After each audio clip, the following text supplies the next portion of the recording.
Clasificación B, bajo supervisión de un adulto.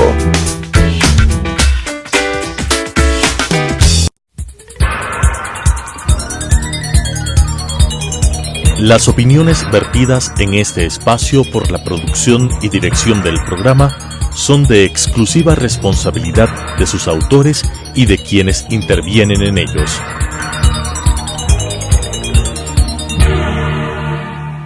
Telesucesos Canal 29 presenta Enfoques, pensamiento libre y crítico.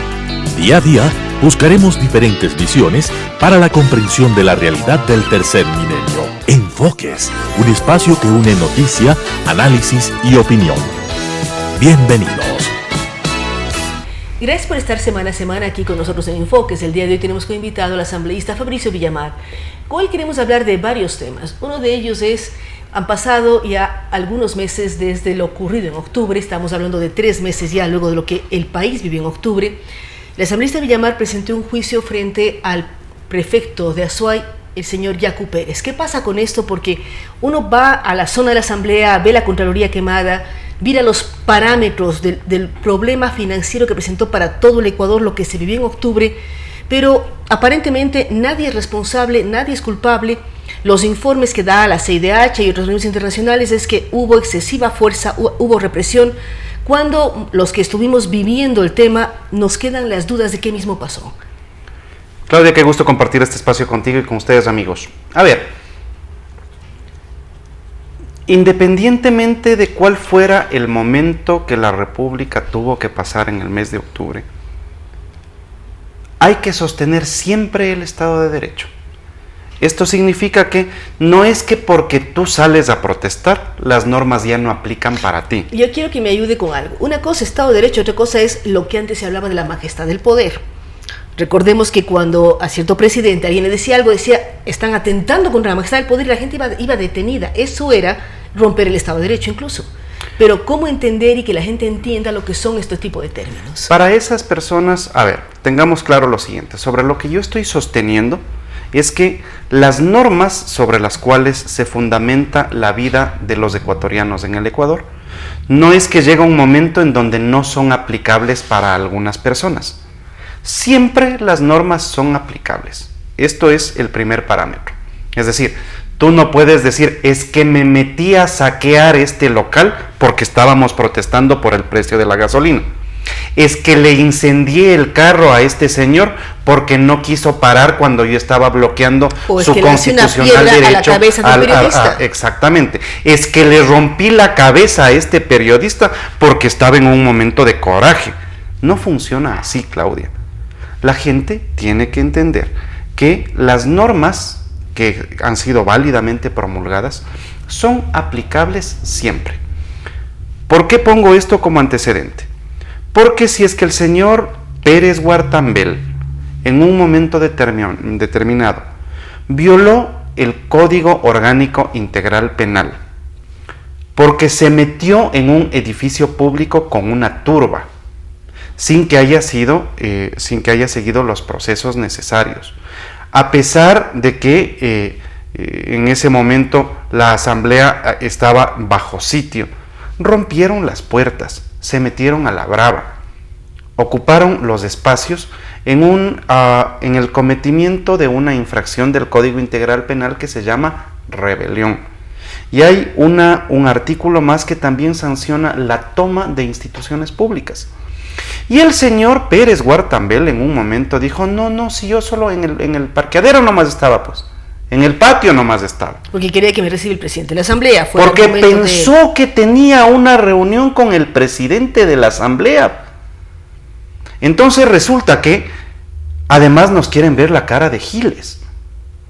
Y así no funcionan las cosas. Entonces, como se podrían haber cometido, fíjate bien la utilización de los verbos, se pudo haber cometido un delito. ¿Quién tiene que determinar la comisión del delito y la imposición de la sanción? Es la justicia.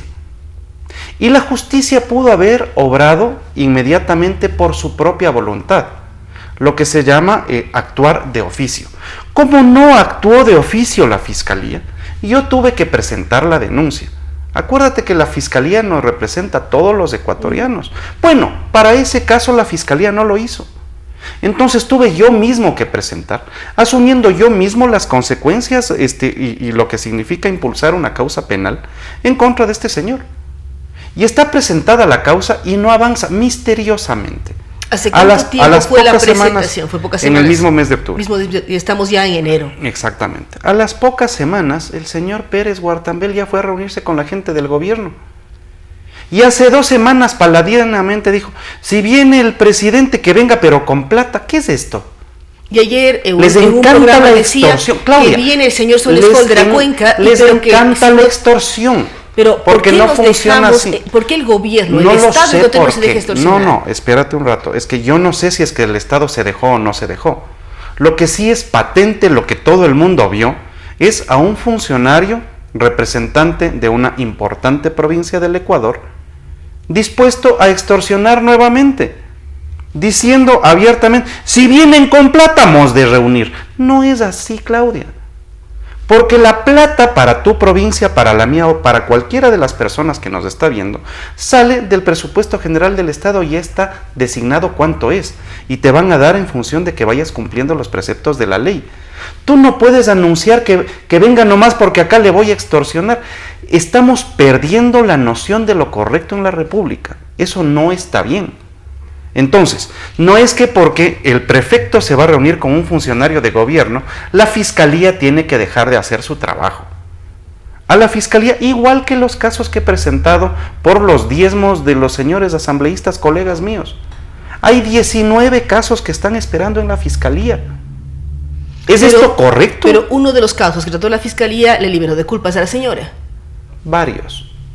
Entonces, ¿qué está pasando? Aparentemente ya hay independencia. Yo soy legislador. Sí, pero ¿cómo hacer un análisis? Eres legislador, pero también analista, y uno mira las proyecciones. ¿Cómo lograr que efectivamente la justicia actúe defendiendo los derechos de las grandes mayorías? ¿Qué es lo que dice la Constitución? La Constitución dice que existe la separación de poderes. Yo no voy a hacer ningún acto de presión en contra de la fiscal o en contra de los jueces, porque eso no es correcto.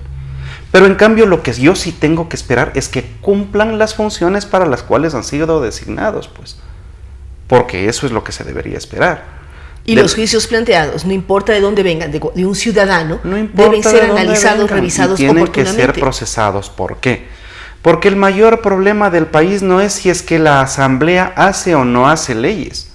El mayor problema del país en este momento es si es que las leyes se aplican o no se aplican. Pero también existen parámetros que hablan si son buenos o malos asambleístas porque presentan X número de leyes. ¿Qué sacamos con más leyes en el país? No estamos hablando de eso todavía, pero si quieres podemos cambiar de tema. El asunto está en que la cantidad de leyes no habla sobre la calidad de las mismas. Entonces tú puedes tener a una persona que dice, cámbieme las por ellos. Ok, y eso es una reforma a la ley. ¿Te cambió eso la vida? No. ¿Les ayudó a las personas que nos están viendo? No. ¿Qué es lo que sucedió la semana anterior? Se reunió el presidente de la Asamblea con el Consejo de Administración de la Legislatura, con los jefes de bancada y con los presidentes de comisiones para tratar de hacer el plan de cuántas leyes van a salir y qué leyes van a salir en este año. ¿Leyes para qué? Es que ese es el primer objetivo, Claudia. Si es que tú tienes definido el hacia dónde quieres llevar a este país, entonces haces las normas para llevar ese país hacia allá. Déjame terminar, por favor, el concepto, porque caso contrario, hablamos de 20 cosas y no aterrizamos ninguna. Mira, si es que la Asamblea se pusiera de acuerdo entre los jefes de bancada, los presidentes de las comisiones del CAL y el presidente de la Asamblea, de que el principal problema del Ecuador es que no hay para la papa, no hay trabajo, ¿no es cierto? Y tenemos un grave problema de desnutrición infantil, y asumes los dos objetivos y trabajas en las 13 comisiones de la Asamblea solamente para solucionar esos dos problemas, la cosa cambia. Yo quería preguntar, es el tema de seguimiento de las leyes. Las leyes que aprobaron, o que ahora o antes, ¿se da seguimiento si efectivamente se cumplieron? ¿Sirvieron para generar empleo, si no habla de emprendimiento? ¿Sirvieron para mejorar la calidad de la vida? O sea, ¿qué pasa con dar seguimiento a las leyes que la Asamblea promulga? No existe eso. Y ese es un sistema que funciona bastante bien en Chile, en donde una vez que tú emites una norma, Tú haces el seguimiento para saber la efectividad de esa norma y para saber si es que esta norma en efecto mejoró la calidad de vida de los ciudadanos. Las leyes tienen objetivos cuando se plantean, es decir, esta ley servirá para tal y mejorará tal tipo de necesidades de los ecuatorianos, o eso no existe tampoco. No, sí, claro que sí. Ya. La ley establece los principios y las razones por las cuales tú las creas. Es decir, existe un fundamento para poder, no solamente el fundamento legal, es decir, la Constitución les faculta a los legisladores para poder presentar proyectos de ley que tienen que ser analizados en una comisión y la comisión pasa al pleno de la asamblea. No, eso es solamente el fundamento de cómo se hace una ley. La cuestión es el para qué. Entonces, eso está en la exposición de motivos de la ley. Ahora, sí falta algo, que es lo que tú preguntabas. Una vez que se ha hecho una ley, no será de que tengas un proceso de seguimiento. Por ejemplo, se hizo al principio de este gobierno una ley para facilitar las inversiones. ¿Se ha invertido en el Ecuador? ¿Mejoraron las inversiones en el Ecuador? ¿Aumentó el empleo en el Ecuador? Entonces, ¿estas leyes han tenido el efecto que se esperaba o no? Si es que tú tuvieras ese seguimiento, en el tiempo tú podrías decir, no, ese principio no ha hecho que el Ecuador funcione bien. Por lo tanto, evitamos que esta ley vuelva a producirse, o la eliminamos o la mejoramos. Ese es un sistema bien interesante, pero incluso hay algo más que estábamos trabajando con un colega, que es el seguimiento a un anexo a la ley, que es el reglamento. ¿Cómo funciona esto? La ley, las leyes las emite la Asamblea de la República. Los reglamentos de aplicación de esas leyes las tiene que emitir el presidente de la República. Pero había un presidente tan hecho el vivo que pensaba que con sus reglamentos podía cambiar las leyes que había hecho la Asamblea. Por lo tanto, si es que semejante cosa existiera, lo que se está planteando y que en los próximos días se presentará, si no está ahí en trámite, es la posibilidad de tú revisar si es que los reglamentos de aplicación de la ley no violan la ley. Mantienen el espíritu con que la ley fue creada. Mantienen el espíritu y hacen que funcione. De trabajo, cualquiera de las áreas. Sí, señor. Ahora, retomando lo que hablábamos del tema de justicia, los juicios planteados y todo, ¿no hay tiempos en el sistema judicial para decir yo presento una demanda penal frente a tal persona para tales razones, una denuncia? ¿No hay tiempo para que la justicia actúe? Sí, hay un año para las investigaciones que puede ser prorrogado. Y es que ese es el problema. Si es que tú sigues prorrogando, llega un momento en donde incluso es posible que caigas en la caducidad de la pena y por lo tanto no es posible llevar adelante el juicio. Pero por otra parte, el efecto más grave es la pérdida de la confianza de los ciudadanos en su sistema de administración de justicia. Porque mucho de esto se maneja con aforismos, con frases, ¿no? Justicia que tarda no es justicia. Entonces, si es que tú les entregas en bandeja de plata toda la información, aquí está el video de cómo se metió, pues, el señor Pérez Huartambel, aquí está el video. Aquí están las declaraciones del señor Huartambel desde dentro de la asamblea. Aquí están todos los elementos que dicen que se rompieron las puertas y la justicia no actúa. ¿Qué crees que van a pensar los ecuatorianos? Bueno, lo que van a pensar es, cuando haya un levantamiento, está bien romper la ventana, romper la cabeza, tomarse las instituciones, romper los carros, incendiar policías, manosear mujeres policías. En alguna parte de la Constitución te dice que cuando hay un levantamiento indígena, sí está permitido manosear mujeres. No, ¿no es cierto? Y es una vergüenza porque es un maltrato terrible. Y hasta el momento tienes un proceso. O sea, atentan contra la dignidad de una persona. Sí, eso independientemente es muy grave. De que sea policía un o no hombre, policía, una mujer, y policía tipo de o no policía. Que tenga. No, ok, eso no. Ahí hay un ser humano que fue agredido. ¿Cuál es el resultado de las investigaciones de la Fiscalía respecto de estos seres humanos? Además, mujeres, además servidoras públicas en el cumplimiento de sus funciones. Cuando les obligaban a caminar descalzos, a no sé qué, o sea, era una vejación a un ser humano. Así es. Entonces, ¿dónde está la respuesta de la justicia respecto de esto? ¿Dónde está? Porque claro, la gente puede regresarnos a ver, pongan leyes más fuertes, pues claro, encantado, pongamos leyes más fuertes, y si no se cumplen tampoco.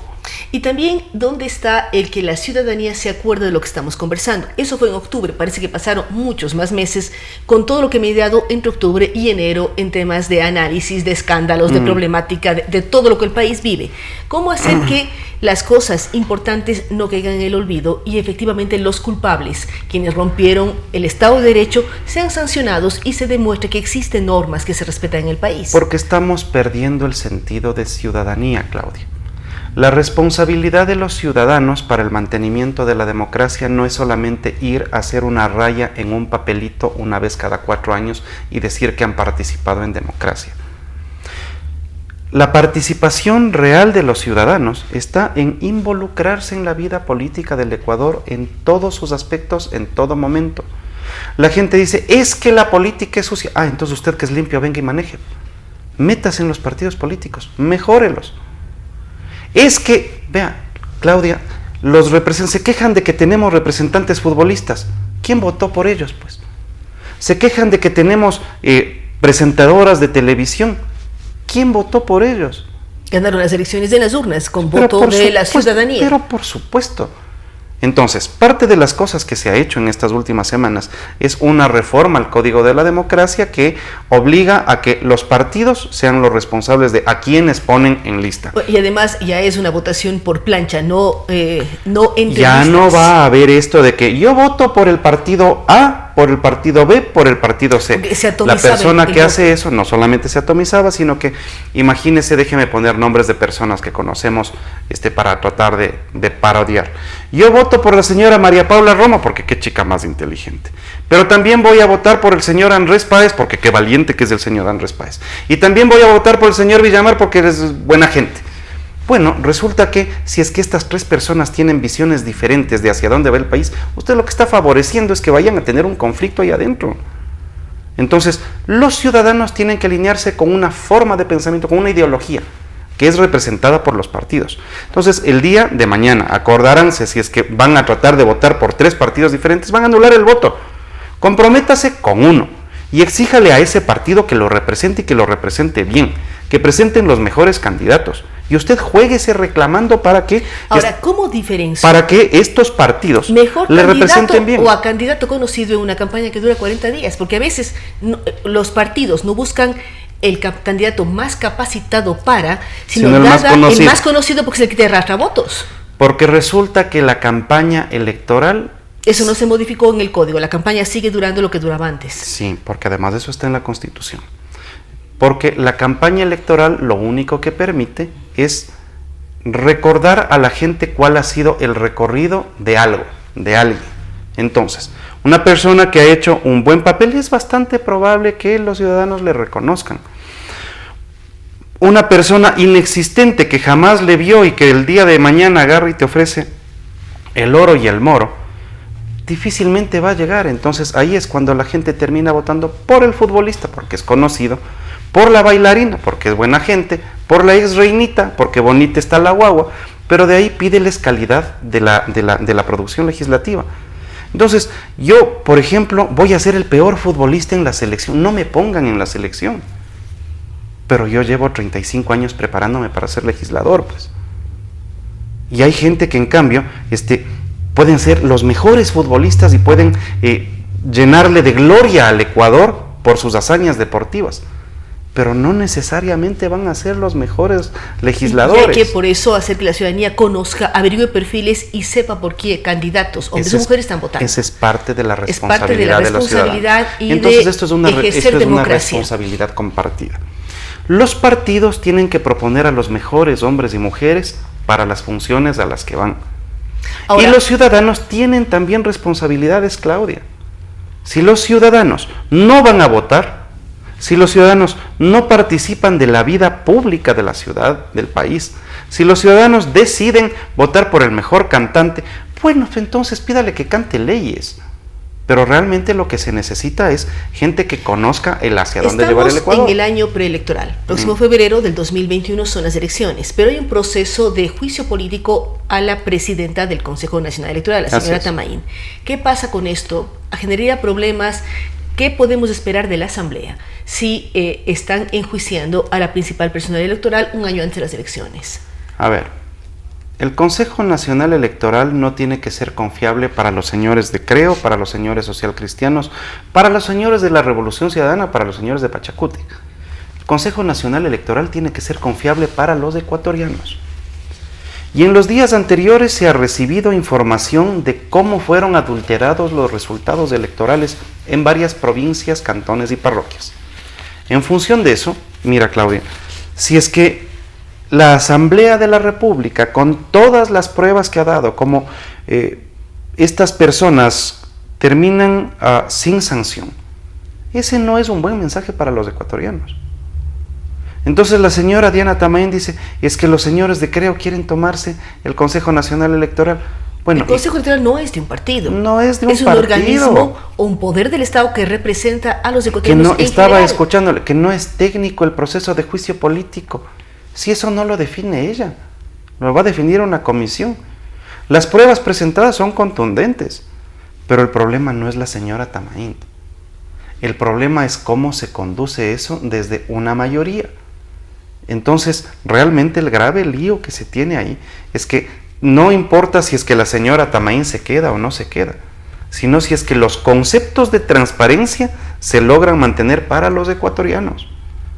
Si es que el mismo sistema informático que nosotros criticamos en las elecciones del 2014, del 2017, y del 2019 también, sigue ahí. Y con apagones informáticos que se han mantenido.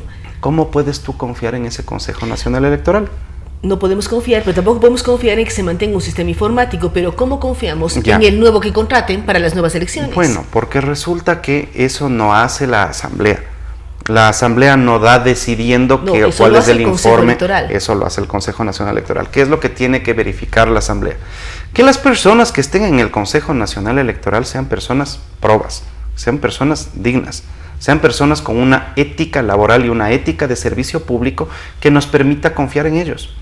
Entonces, cierto es que es bastante probable que los ecuatorianos estén fastidiados de que, pucha, pero si en ese consejo electoral se pasan peleando entre dimes y diretes. Yo te digo, incluso esto es bastante mejor que lo que teníamos antes, en donde no se peleaban porque todos obedecían la orden del presidente de la República prófugo. Este momento de transición, en donde les toca a las organizaciones políticas y a los ecuatorianos nos toca reaprender cómo se vive en democracia, ser respetuoso del criterio del otro, tratar de tener normas que sean aplicables para todos. Es un proceso que nos va a costar bastante, es un proceso largo y va a ser un proceso doloroso, porque hay muchos que dicen, así como los otros manejaban las elecciones, así también quiero manejarlas yo. Eso no es correcto. No es correcto que digan, el partido que tenga más presencia en el Consejo Electoral maneja las elecciones. Eso no es correcto. Así es. Debe ser un árbitro efectivamente imparcial que rija en el tema electoral y que cuide los votos, la voluntad de los electores y no el interés de ningún partido. Ese es el objetivo. Y entonces en las próximas semanas veremos la comparecencia de la señora Tamain y el juicio político. Esta semana veremos la comparecencia de la señora Tamain y a partir de eso es bastante probable que la siguiente semana vaya ya el proceso al pleno de la Asamblea. Tengo mis dudas de que vayan a haber los votos necesarios, porque hay partidos que pueden negociar espacios para conservar sus prebendas. Y eso es lo preocupante. Vimos lo que ocurrió, por ejemplo, con la actual candidata a secretaria general de la OEA, en donde no consiguieron los votos para censurarla cuando dejó el Ministerio de Relaciones Exteriores, la señora Espinosa. Exactamente. Entonces, ese tipo de cosas pueden suceder. Ahora bien, yo creo que no hay que perder las esperanzas. Hasta el último momento hay que buscar que el Consejo Nacional Electoral sea creíble para los ecuatorianos, no para los partidos políticos. Así es, de que sea un árbitro que genere confianza en las elecciones. Gracias a Fabricio Villamer, con él hemos hablado de varios temas. El tema de la justicia, la denuncia penal que presentó frente a Yacu Pérez. Vamos a ver qué resuelve el mundo de la justicia, porque ha presentado pruebas, una serie de elementos. Lo que preocupa es cuán ágil o demorada puede ser el aparataje judicial. Hay temas importantes que deben ser resueltos. Por otra parte, hemos hablado sobre la Asamblea, el juicio político de la señora Tamain, temas todos de mucho interés para la ciudadanía. Es importante saber o confiar en un consejo electoral que sea imparcial, que sea un árbitro en las elecciones y que precautele la voluntad de los ecuatorianos y que no ayude a ninguna tendencia como tal. Gracias nuevamente a Fabricio Villamer y a ustedes que nos acompañan en Enfoque Semana a Semana. Nos vemos en 7 días más. Las opiniones vertidas en este espacio por la producción y dirección del programa son de exclusiva responsabilidad de sus autores y de quienes intervienen en ellos.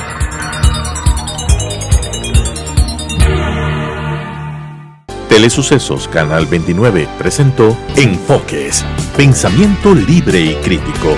Día a día buscaremos diferentes visiones para la comprensión de la realidad del tercer milenio. Enfoques, un espacio que une noticia, análisis y opinión.